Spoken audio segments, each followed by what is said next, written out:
Lord of the Rings ends with Sam coming back into the Shire because he was coming back from meeting his friend from one last time at the Grey Havens.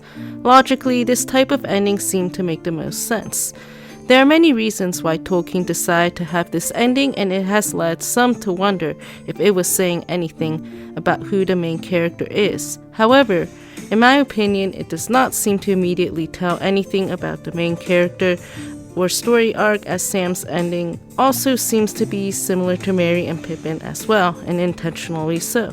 This is also based on the character development of each hobbit. Furthermore, even looking through Sam's lens, the ending wasn't exactly perfect, as Sam was envisioning Frodo also staying in the Shire with him for the remainder of his days. Thus, Sam's ending would be something that is similar to Merry's or Pippin's. While they were in different locations, they did the following: establish a home, have a family, and rule their respective towns. Merry wed Estrella Bolger, sister of Fredegar Bolger, and became the Master of Buckland, while Pippin wed Diamond of Longcleave and became Thane of the Shire before they both would leave their towns to go to Gondor. Sam would start a family with Rosie and become the Mayor of the Shire before going to the Grey Havens. It could also be seen as more of a preparation for a possible spin-off series. For example, The Hobbit was Bilbo's story, Lord of the Rings was Frodo's, and we see that the torch is being passed on to Sam here.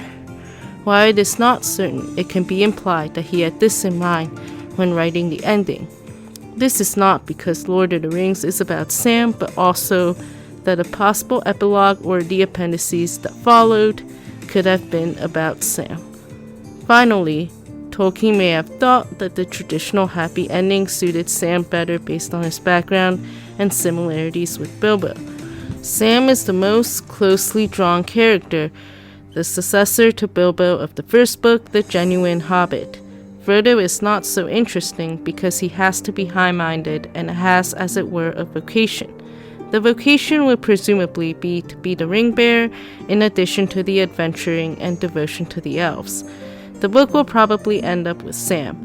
Frodo will naturally become too ennobled and rarefied by the achievement of the Great Quest, and will pass west with all the great figures, but Sam will settle down to the Shire and gardens and inns. As a result, Frodo would be too ennobled by his achievements that he would have to sail west with Bilbo along with the bearers of the Three Rings, Gandalf, Galadriel, and Elrond. Since Sam had remained loyal, he would be able to peacefully go back to the Shire and enjoy the remainder of his days. It also seems to be argued that Sam is the one who changes the most, since he seems to have started out as an inferior character relative to class, as Frodo, Merry, and Pippin are of higher class than Sam was.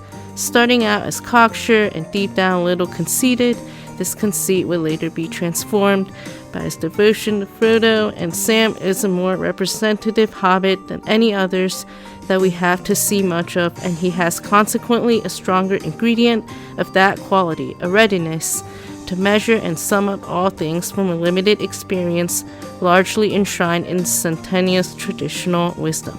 However, it could also be argued that Frodo seems to have gone through the most character development, being of a special kind, in spiritual enlargement rather than in increase of physical or mental power, as his will was much stronger than it had been, but so far it had been exercised in resisting not using the ring and with the object of destroying it.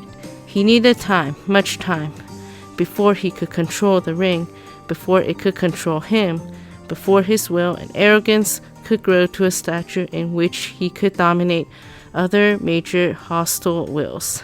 And later, Tolkien even imagines what would happen if Frodo had refused the quest entirely, that the quest would just wait and Sauron would not have feared the ring, for it was his own. Thus, by design, Frodo would show the most character development, as in that he would have the most challenges to overcome throughout the story of Lord of the Rings. Charles Williams, a friend of Tolkien's, would later point out that the center wouldn't be on war and heroism, but more so in freedom, peace, ordinary life, and good liking, which should also require a world outside the Shire as well. And this is evident for both characters. This could also imply that Frodo leaving Middle-earth and Sam coming back to the Shire can be seen as one ending instead of two separate ones as well, though it is just that a possibility.